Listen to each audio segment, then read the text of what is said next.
Welcome back to Detections Podcast with your hosts, XL Detrades and Understudy 77.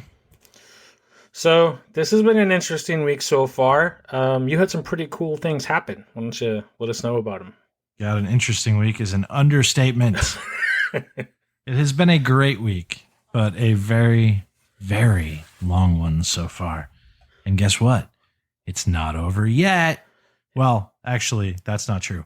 If you're listening to this on Sunday night, it is over. But for us, it's not. Anyway, so one of those timey-wimey things. I love the timey-wimey. Did I use that right? You did. Do you not watch Doctor Who? No, I've not seen. Well, I've seen one episode, and it bored me. We can't be friends anymore.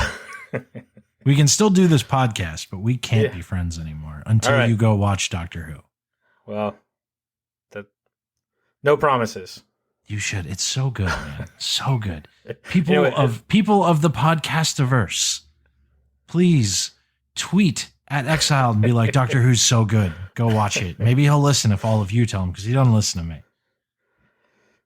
Anyway, so I got a really cool opportunity through my work originally, but I mean, things happen in weird ways, and this might actually turn into more opportunities to do something that I love, and that's teach. So I got to go to a high school this week, and I got to teach. And I think I talked about it a little bit last episode that I was going to be doing it. And I talked about like how terrifying high schools can be, right? So I just remember going in. Yeah. And I remember kind of going in like, okay, like, is the content going to be all right? Is it going to be too long? Is it going to be like too in-depth, not in-depth enough, whatever? No, it actually went really well. It was a relatively involved group. It was really cool. I got to answer a lot of questions. I got to tell my story a little bit, which is good because, some of these kids, from what I understand, might not necessarily have the opportunity to go to college. So like hearing that that's not necessarily necessary is a good thing. Apparently it went so well because, you can't really gauge something while you're talking. And part of the reason why I don't listen to any of these episodes is because I don't like to hear myself talk because then I'll criticize it.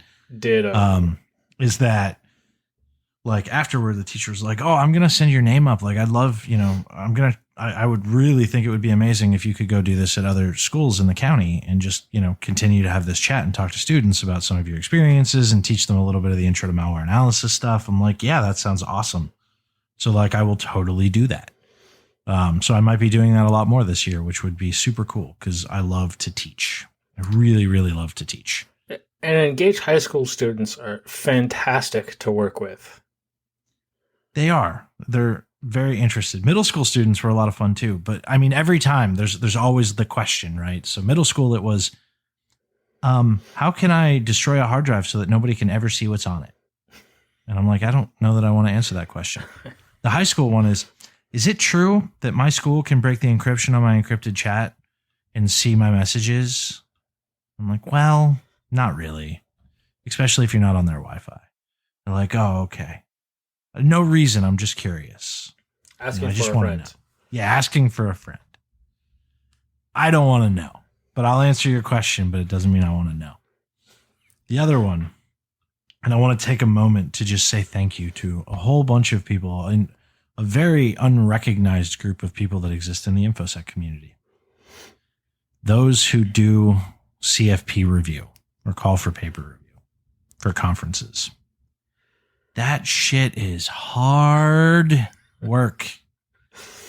So I'm doing it for charm, and like, there's not an insignificant number of talks, and we have roughly a week to go through and review all these talks. And that's besides charm, right? Besides charm, yeah. So we have roughly a week to go through all these talks and pick which ones we like and vote them and up level some and down level. It's a slog of a problem. But I learned so much about it, like so much about the whole process. The main thing I learned is like, thank you to everybody who does CFPs because it is hard work. And I don't think anybody ever thanks the people who spend the time to review these talks to make sure that conferences have good, outcomes, right? Or like good attendance or interesting talks. Like nobody ever thanks those people, and they deserve thanks. So please thank your fellow local CFP review board.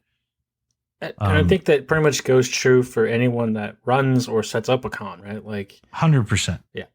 Some of the stories that I've heard from people that have done it, like at DerbyCon, hearing some of those conversations at the closing ceremonies and the hallways, like that's a ton of work and personal time given up to go through this. So there is a caveat to that, though. If you are on a CFP review board and you've ever denied one of my talks, I don't thank you. That's a joke. We know That's who a you joke. are. I don't know who they are. I don't want to know who they are. Actually, I kind of do. Not because like I'd be mad at them, but because like knowing who's reviewing the talks can actually kind of help you figure out what somebody might like. Maybe you need to write it. But that takes me to the second part. And this is why I wouldn't be mad at anybody. It taught me a lot about the way that I write CFPs and how shitty they are. Like, not in a bad way, right? But a lot of the questions, as I'm reading through this thing, you'll get a line like, we'll teach techniques to do this. And I'm like, what techniques? That's not really spelled out. Why aren't they telling me what techniques? They're just saying they're going to teach techniques. So you'll find all these things that like bring up all these questions. Like, oh, how are they going to do that? How are they going to explain that? Like those things kind of matter when you're reviewing to see whether or not this would be a good fit for a conference. And then I'm like thinking back to some of my old CFPs and I'm like, fuck, I bet you people who are reviewing my talks have the same exact questions that I have of other people's talks. Maybe I should reassess how I write my own CFPs. That's what we call, for all the kids listening, that's what we call internal reflection. Yep. And it's a very valuable skill. It's not one that I particularly excel at all the time, but occasionally I have moments of clarity. And it's a very valuable skill to be able to do something and then go, oh, well, instead of being mad, maybe I should just realize that I've been doing it wrong all the time. And a little bit of that we might touch on later. Yeah. Or even not necessarily wrong, right? Like just... But not as good as I could have. You're not as good as you could have, right? Like it still could have been good, or it could have just been weak in an area and taking the time to do that. Like that, well, I mean, it just kind of goes back to writing in general is don't just submit the first thing that you write down, your first draft. Like you need to go over it a few times to clarify and ask yourself the same questions, right? Or do a podcast that you don't edit. Because then you don't have that problem. Remember the special guest from episode 11. Yes. So, in that same vein, Exiled, how is Mexico? Well, I'm not actually there yet at the time of recording. But at the time of hearing, you will be. So, why don't you tell everybody that it's awesome? Well, it is going to be awesome because it's for two friends that I'm really close with. They're getting married there. And I was one of like 25 people that was invited to go down there. So it's a very small, intimate ceremony in Mexico. And by the time this airs, I will have already been on an excursion to 2 different temples, 3 cenotes, some jungle hiking, and having the black band at an all-exclusive resort. So it's probably good we're recording beforehand. Right? I'm sure you had an awesome time at all of that. Oh, yeah. My camera was with me, so there will definitely be pictures to be shared. Nice. On the CFP topic, by the way, anybody who's interested in defensive InfoSec, I can't more strongly encourage you to check out Besides Charm. It's a $20 ticket. It's relatively cheap. The hotel is too if you're flying from out of seas. It's between 1,000 and 2,000 people every year, and it's one of the best defensive focused conferences I've ever been to. It's just a really, really good conference, a really good B-sides run by really awesome people. And if they accept my really shitty proposal for a talk, because it was one of the first ones that I've ever done, we might end up doing a special live broadcast there. We might. Plus, if I've learned anything about InfoSec, I don't even need to tell you how awesome it is. This is what I need to tell you all. I will be there, and I will have swag. That will bring like everyone. They'll be like, "Oh, swag! Swag's over there. Yep. Swag's here. Where's the swag? I want some swag." Get your conference plastic bag out and start filling it up with stickers and stuff. Right. So, come for the swag. Stay for the really good talks and great conversations and wonderful people. But also on that, the conference CFP. I think I briefly mentioned in a previous episode that I had one accepted for the Diana Initiative charity stream that's coming up. You did. We should actually talk about that. Yeah. I mean, we're just a couple weeks away, and it's looking to be pretty cool. It's like a 12-hour online mini conference as a fundraiser to get their funds for their actual in-person conference before DEF CON. So they will have I forget the specifics of how they're doing it, but they will have donations that they're collecting the entire time. And my talk specifically was this idea that spawned from DerbyCon that I think we briefly talked about afterwards. It spawned from my experience of out here on the West Coast versus this my is the experience with sappy DerbyCon. one, right? Yes, it's a more sappy one. Yes. So if you go to this stream and there's video, you should show up because you'll probably catch tears in his eyes. And that is worth it. Trust me. I'm looking forward to it though, because it takes a step away from the technical side, and focuses more on the image and kind of what people deal with both from an internal and external perspective of being practitioners in. Like I said, my experience out here on the West Coast versus my experience at DerbyCon kind of caused that to be clashing. God, man, I run a SOC. That's my whole life. Take a step away from the technical side, and I focus on the image that we experience and how we handle it both internally and externally. That is my entire life. Yeah. See, you've already made that progression from console to concept, and I'm just beginning that journey. No, it's just part of a big thing about SOC, and I'm sure we'll talk about this in a later episode, probably the one that we record after this, is the image problem, right? Like, how do you make it not seem like the image problem that every other goddamn SOC has? More importantly to me, how do I change every other SOC? But that's neither here nor there right now. But yeah, we'll actually post a link in the episode description for this one, for the Diana Initiative stuff. It's a really good cause. It's really freaking cool. It should be a good fundraiser. I think Blind Hackers helped putting it on, as well as DPS, right? Yeah, DPS is hosting it. Blind was the first person to step up and help them do it. So they handled all the CFPs and the organizing. And Blind Hacker and Dead Pixel Sec are doing all the technology hosting. It's going to be on the Dead Pixel Sec Twitch stream. So that's the channel to check out for that. So why don't you talk to me about what's in the news? Well, we've, again, we'll go back to that word interesting. I just have a few quick ones to kind of throw off here because I found... Should I time you? 30 seconds, go. Like this first one, Not Dan, on Twitter, because he's kind of pissed off about the YouTube terms, has moved his hacking videos over to Pornhub. So now there could be a legitimate use case for needing Pornhub unblocked at work to get access to work-related videos. Ooh.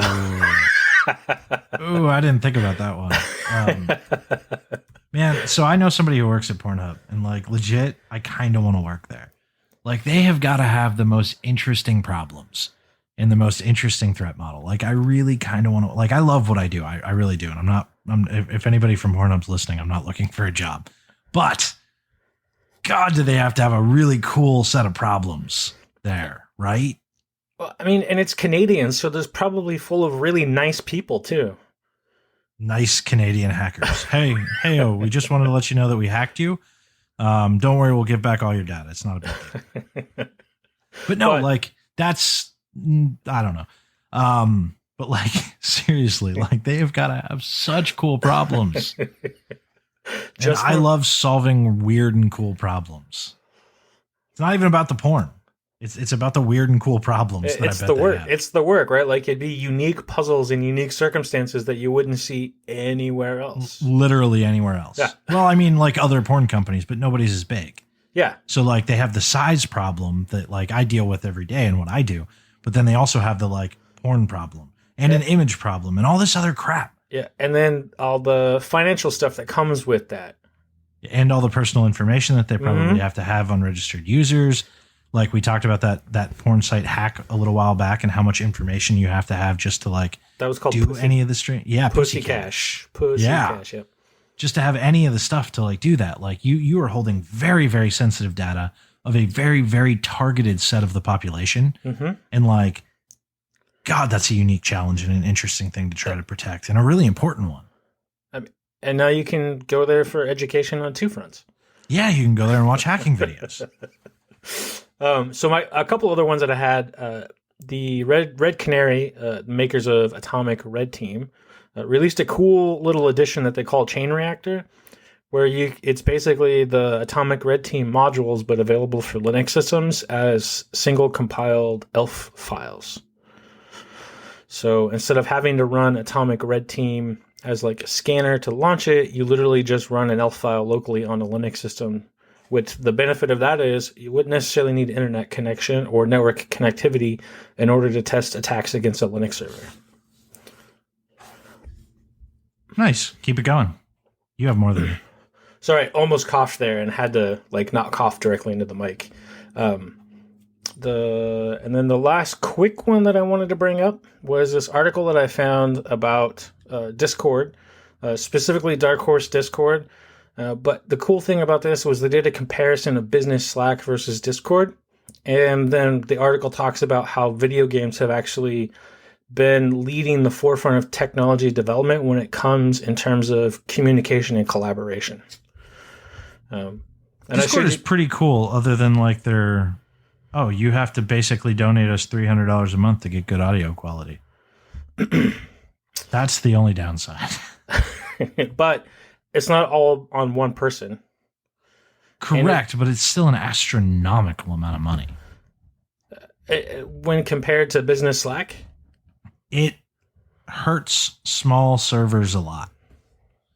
And they're not made for business at all, right? Correct. So like it damages small, intimate server settings by not having an option to just purchase it for the server for like $50 or whatever. But anyway, that's neither here nor there. And that is one on the con column compared to a long list of pros. I agree entirely. But yeah, definitely. Also, other than that, you can't have animated emojis unless you pay them $10 a month. Well, but I can have a Velveeta cheese emoji. Yep. Also on Slack, though, if we're going to talk about that, you have to use an external source for emojis, and at least Discord gives you a GIF keyboard and regular emojis. Correct. You don't have to use an external source for Giphy or whatever, like install the Giphy. It's all built in, and it goes through Discord's delivery network. But I still have a Velveeta cheese emoji. Wait, why Velveeta? Because Velveeta is the best cheese. Dead Pixel Sec, remember you heard that live or recorded. Well, not live, recorded. But it's not like I haven't said it before. Yeah. Anyway, say it again. Enough about Velveeta. It is undoubtedly a thing that a couple inside jokes are going to bleed over from from Dead Pixel Sec or anything else that Exiled and I do together to this. Like, there's no way around that. Especially like with the size of the community being like, 500 people now? Like, yeah. So you know how you stay up to date on all those inside jokes? You join Dead Pixel Sec. Yes. It's free and awesome. And we're kind of chatty there too. Occasionally, it depends on the week for me. Yeah. But, so the last piece of news I have before we let you take over is this little TeamViewer thing. Did you hear about TeamViewer storing passwords? I mean, I try as hard as I can to not hear about TeamViewer because it's TeamViewer and it's used in like all the fucking remote breaches. Because it's also used in a lot of places for IT administration. Correct. But so they did store the user passwords encrypted, but the key was found and is now publicly available to decrypt those passwords. Okay. I have one kind of similar to that. Twitter related at that. It's a little old, February 4th, but still interesting. Twitter put out a warning, right? Revealing that attackers abuse legitimate functionality on its platform to determine phone numbers associated with millions of users. So according to Twitter, the vulnerability resided in one of the APIs designed to make it easier for users to find people they already know by matching phone numbers saved in their contacts with Twitter accounts. But basically, they had a leak of millions of phone numbers. So, like, that's something. And they immediately suspended the accounts, closing details. Like, they've got a pretty serious security team, from what I understand. But at the same time, like, they became aware of this on December 24th. But it was, I mean, not unserious. and expect more spam calls, which everybody just loves so much. Yeah, I mean, free list into those robo-dialers, bingo. Although I keep hearing that there's some laws coming out that are going to help slow down the robo-dialer problem. Will it, though? I don't know. I hope so. I'm sick of it. I get like 100 calls a day. It's annoying. Word dialing is still a thing. Yes, it is. So do you got another one? Oh, no, I'm done. Cool. So I got one more, and like this is twofold, so it's kind of cool. So cyber criminals were caught selling access to an MSSP for $600. It happened, right? Shout out to Huntress Labs for this write-up. Basically, the company social engineered the shit out of them, got enough information to figure out which MSSP it was, and then like, and it looks like, and I don't know. Oh, there's a latest scoop. So awesome. The individual was an insider threat, not even a hacker. It was a disgruntled ex-employee of the MSP, based on the criminal complaint affidavit. So that's new. I didn't see that before. But basically, this whole thing's going on. And now like dark web hackers are like freaking out. Like, oh my God, we got to be careful who we talk to. They're on high alert and stuff.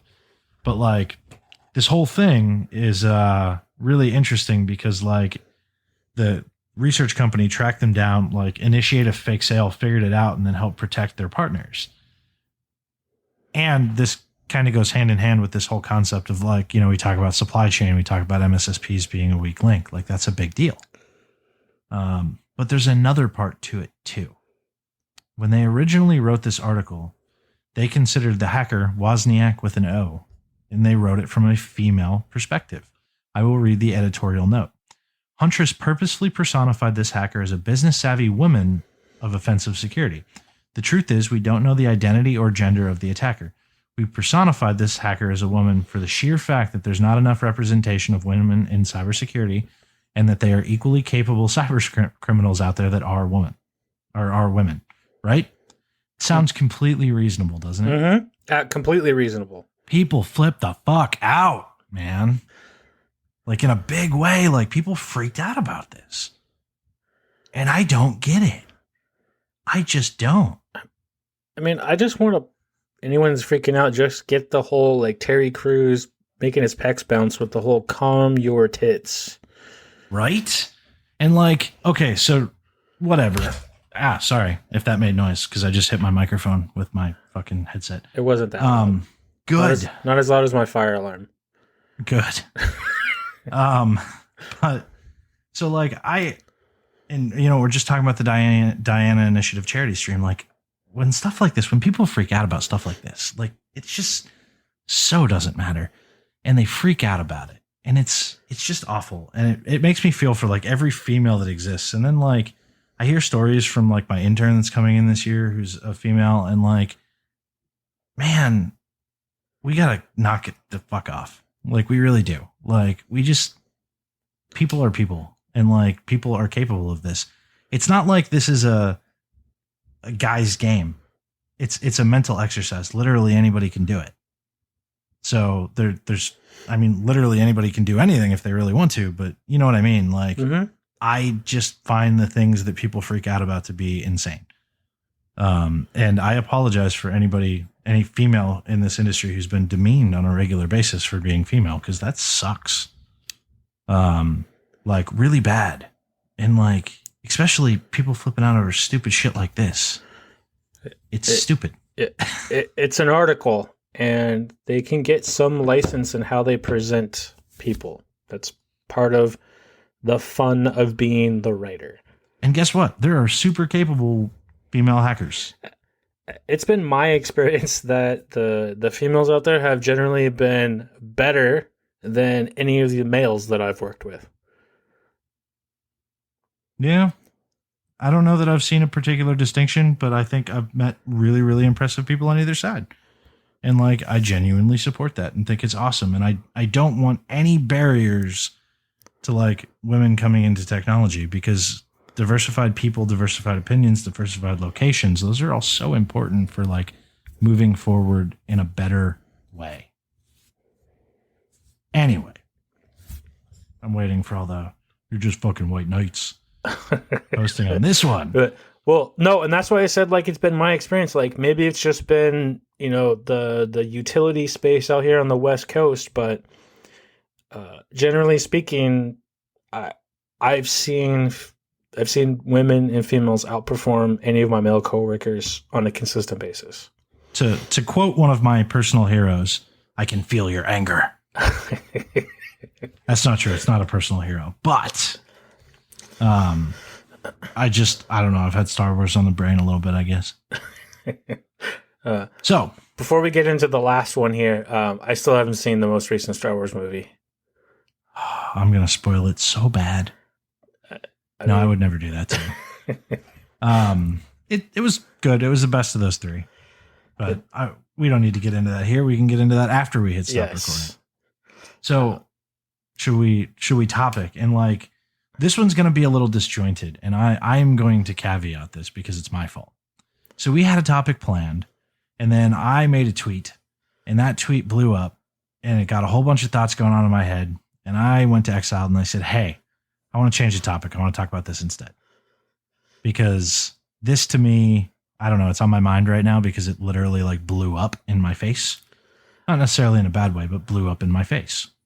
And we did kind of put the warning out there in the first episode that this was going to happen at some point. Oh, it's totally subject to happen. We're going to talk about what we feel like when we record. But I'll give some backstory. I'll talk about the tweet and then I'll give some backstory. So the tweet is, if your entry-level job in InfoSec requires a master's degree, at least 3 certs, prefers 2 years of experience, you are not allowed to complain that it's hard to find candidates. I was really trying to capture that was all caps. Hopefully that came across. Additionally, the discouragement students have when they hear that should make you feel bad about yourselves. And there's a reason for this. Someone that I know who's in school sent me a message today and was like, hey, this happened and this is a thing. And I'm like, holy shit. Like, I know it happens, but like, damn, that's more than I see for most entry level. And like, bear in mind, this was quoted by this company as like entry level. And then same person goes, the problem with it was afterward, all the students who were kind of interested in cybersecurity were like, oh, never mind. I don't think I'm interested anymore. That sounds like I'll never get a job in this field. That doesn't sound interesting. That doesn't sound like something I could ever do. So it kind of spawned a, holy shit, let me make a tweet, because that's what we do when we're worked up about something is we tweet, which is dumb, but I do it anyway. Well, and then in that thread, there was 2 people that specifically said the same thing, that after hearing that, they're like, I don't know if it's worth spending the time anymore. Right. So like this thread turned into a whole big thing, and like a bunch of people got to talking about it. And I'm like, you know what? We should talk about a couple things. We should talk about hiring in InfoSec as a whole. And then we should talk about something that I genuinely tell people who are having a hard time finding a job. And that's how to maximize the likelihood that you're going to get a call back in an interview or whatever. And it's not bulletproof advice, or it's not even necessarily, if you're having a hard time, your fault. However, it doesn't mean that you can't maximize your, likelihood, or it doesn't mean that you can't maximize what you're responsible for to give yourself the best chance, right? So let's tear into the whole hiring and InfoSec topic first. And I'm going to let you kick that off just because I've just talked for a long time.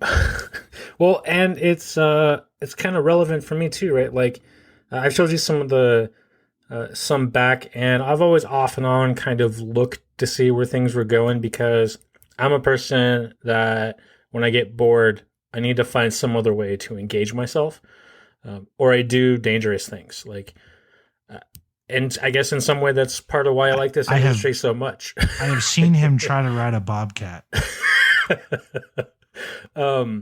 It's very, that's kind of scary because it was like a skateboard too.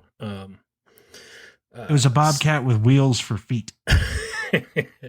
Not so like an ATV bobcat, like an animal. Oh yes, ATV bobcat. It was an animal with wheels for feet, or it was on a skateboard. It was one of those two. This is going to be in Super Fight in the next. No animals were harmed in the making of this episode. But after having taken like 6 years off of not being in that game, like I've kind of spun it back up to make myself reverse in all this. And it's a lot to get on, right? Like the resume, being prepared, doing interviews, time management with making sure things are refined, the actual search itself, looking for positions, figuring out what kind of companies, physical locations, things like that. Like that's a lot of things to have to do at the same time. It absolutely is. Figuring out what kind of place you want to work for. Do you think that culture is going to work out for you? And some of that comes from the interview process, but like we did a whole thing on interviews, but like, go ahead. I was going to say, but we can recon. I mean, like a lot of us have at least like a base intelligence skill set with the open source intelligence that a lot of analysts do, a lot of people in the industry do. Like we can do some recon to figure out like there are easily accessible areas ahead of time that you just got to spend doing, like you said, to figure out if that's a company you work for, like how happy, like what are the kinds of people that work in that place. Mm-hmm. And this thread spawned into a whole bunch of different talking points and interesting points. And I want to hit a couple of those really interesting points as we kind of talk through this. So like the first one obviously is the unrealistic expectations on the hiring side, right? And those totally exist. Like it sucks, and that goes, but they exist. And that goes back to like an early news article that we had that we said we would discuss in a later episode of, is the skills shortage self-inflicted? Correct. But there's also the other side of that coin, unrealistic expectations from candidates that exists as well. And it wouldn't be fair to talk about one without talking about the other. Yeah, because we've both heard stories of people we know that are like senior managers or directors at companies that are interviewing these people, and they have like less than 1 year experience, can barely answer the questions, and they're expecting. I want to make 140 grand. Yeah, 140 grand. That's what I was told. Yeah, I should be making for what I think my skill level is. So like that exists too.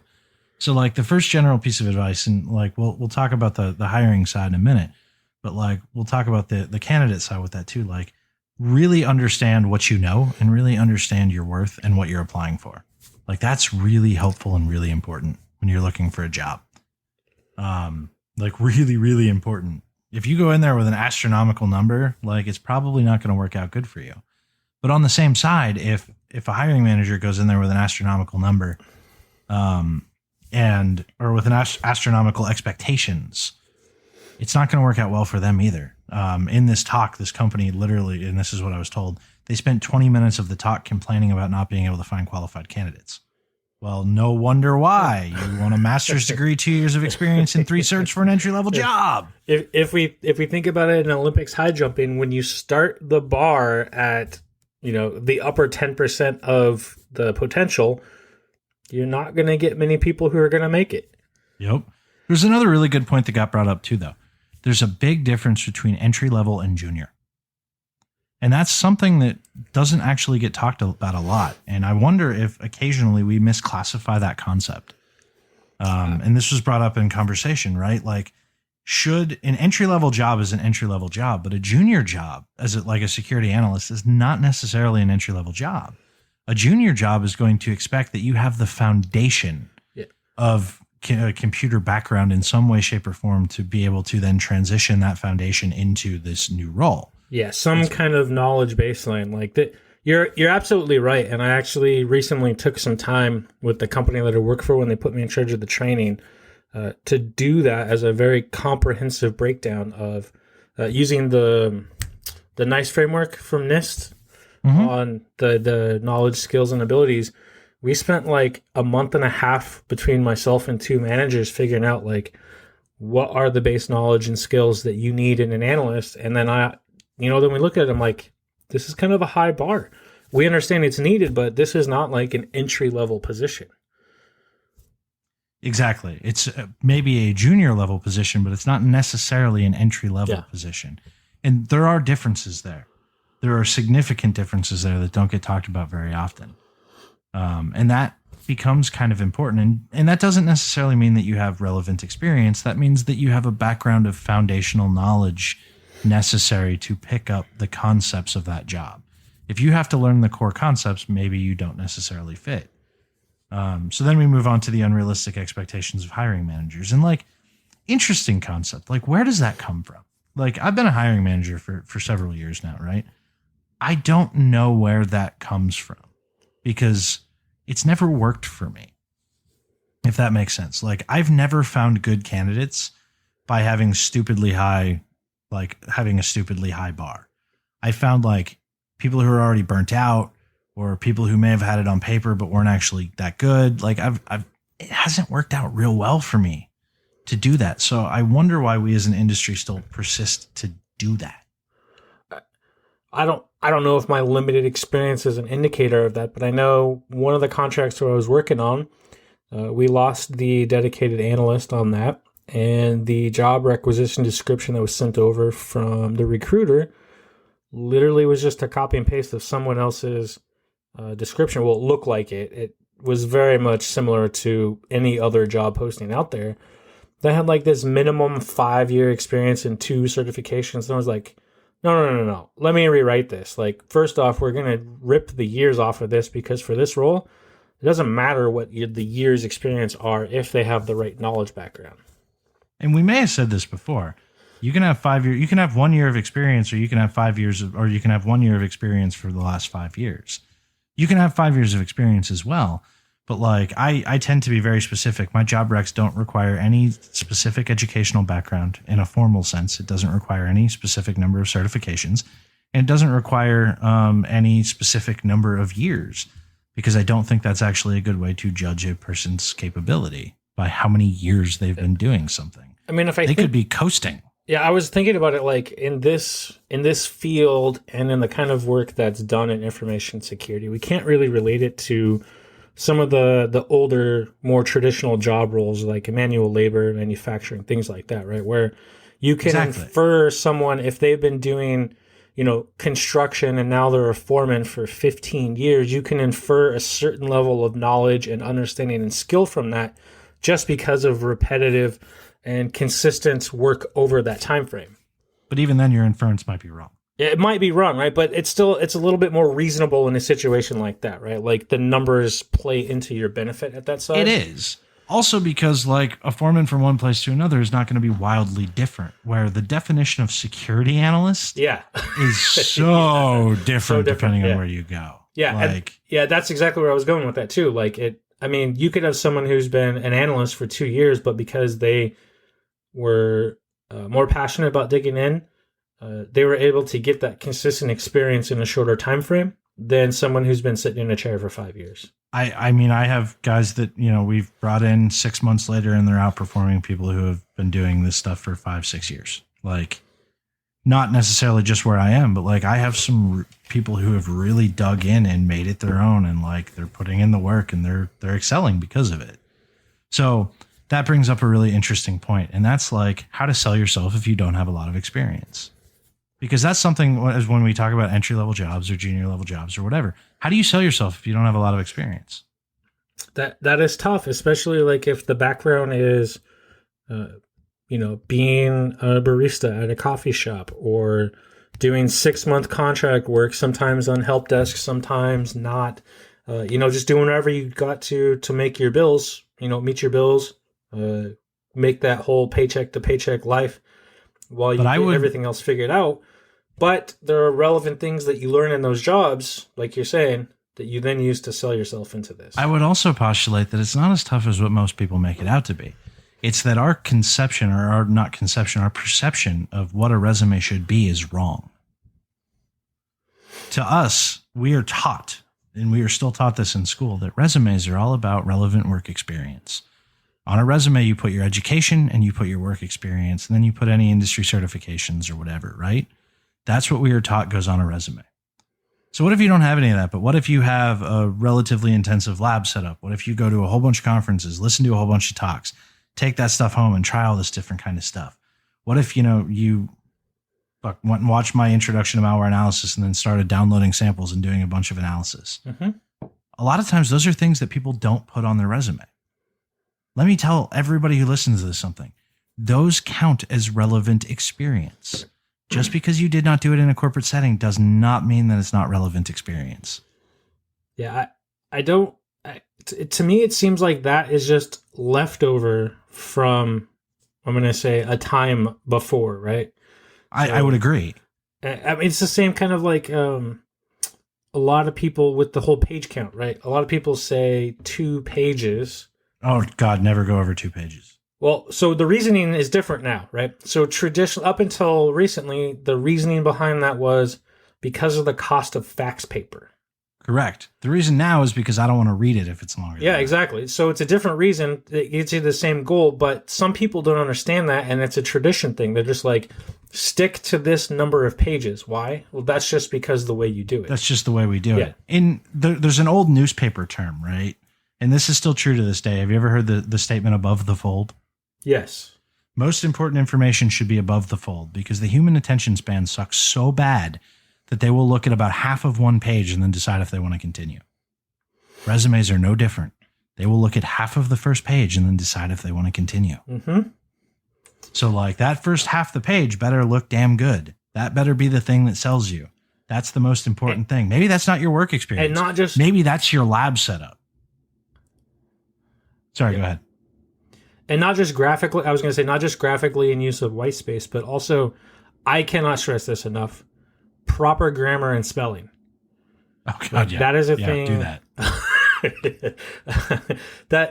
It may not seem like it, but that is a good indicator in someone's ability to adapt and utilize communication. I've just seen it a lot. Like, no, you're right. Yeah. And one of the other things, and one of the better discussions that I've had through that concept is not only like digging down in, but like, people are, well, what are you trying to learn? Well, I'm trying to learn some like very specific like forensics tools, but they don't say like forensics tools or digital forensics. They say like NCASE, FTK, things like that. Right. So like even job applications tend to be pretty tool driven. Like they talk a lot about specific tools, which in my opinion is a bit of a risk occasionally. I was just going to say like, I'm torn on this personally because when I was going through the pen testing, red teaming knowledge that I wanted to have to make myself a better analyst, but also that's how I got started was using Backtrack, using Kali Linux on my own, forcing myself to learn this stuff, like during the recon phase. And I would do this as an analyst to see what information was being shared about the environment that I was protecting.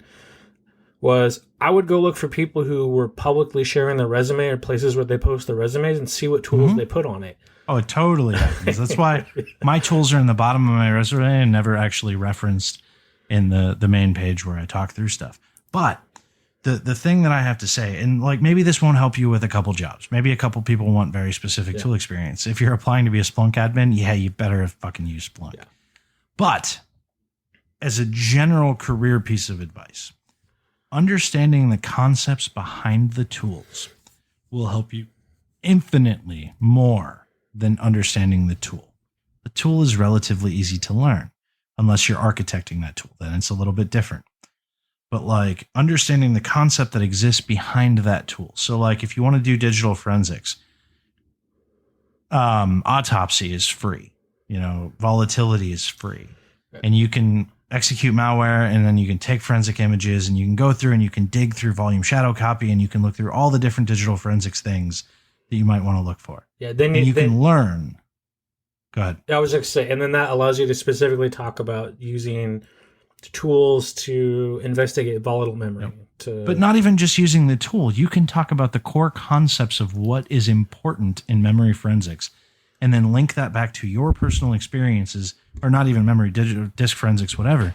But you can link that back to your experiences doing forensics. So it's not, oh yeah, I know how to click buttons and like NCASE tells me that something's bad. It's, well, I would check this, I would check this, I would check this, I would check this, I would check this. And I would look for these kinds of things. Like that concept, like it may not be the thing that necessarily gets you that first phone call, but it will be the thing that like gets you the job, right? There used to be a phrase, a couple of places that I worked at when I first started my career. And this was a really interesting thing for me to learn. And I don't know if this is still true today, but it was something that happened in interviews. Bachelor's degree candidates were more likely to get an interview. Associate's degree candidates were more likely to get a job, especially if they went to a technical associate's program that had like hands-on experience. It kind of holds true here. Experience with a tool might get you the interview, but understanding why the tool does what it does, not just from the tool perspective, but understanding the core concept is what will get you the job. And then I have one other piece of advice. Go ahead. But go ahead. No, you go ahead. I was just going to say it would be nice if we spent some time to switch over to the hiring manager side. We can totally switch over to the hiring manager side. I will give this one other piece of advice first, though. If you are at a snag, so if you've been looking for a long time and your resume is not getting bites, look at your resume. I'm not saying there's anything wrong with your resume, but take a long, hard look at your resume. This is where we get to that beginning, like, oh, like maybe I haven't been doing this as good as I could have, right? Look at your resume. If you're getting interviews, but you're not getting through the interview process and you're not getting callbacks after the interview, first or second, doesn't matter. Look at what you're doing. Again, not saying that anybody who listens to this is doing something wrong. Just saying that, like, you control what you control. Be the best you. Control that.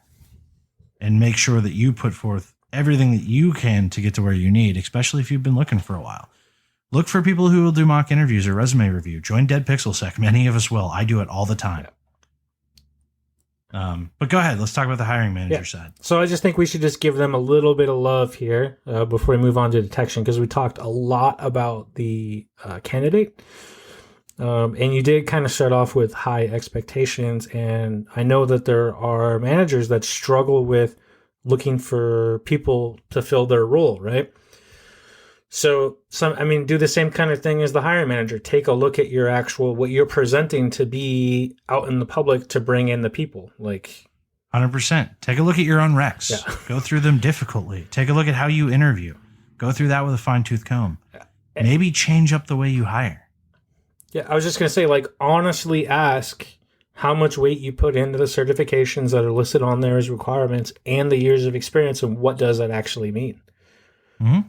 So if to you that means something and you've seen it happen over and over again, that you have a pattern to go off of, great, right? Because then you understand it. But if it's just something that you're throwing on there without really... I was told that this is the way to go.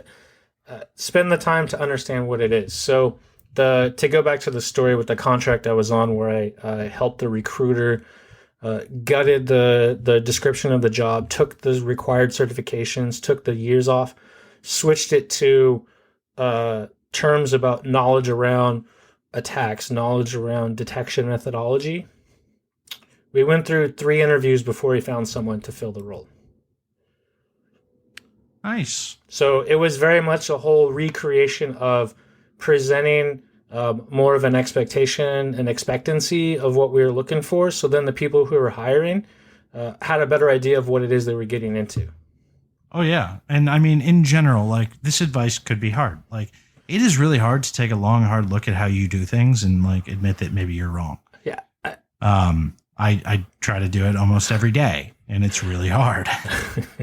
But or like me, where you do it every day, and it's probably a little harder on myself than it would be anyone else. I'm probably about the same, harder on myself than anybody else is. But, like, thinking about that kind of stuff, and, like, you know, I one of the comments that I made was I talked about how I interviewed. You know, somebody had once told me, well, I listened to you talk about interviews in that episode that we did, and you didn't mention anything about tiers. And I said, well, I don't interview based on tiers. I basically ask the same questions every time, and I dig down deeper, and then I hire for the person, and then I determine their tier based on how far down I dig.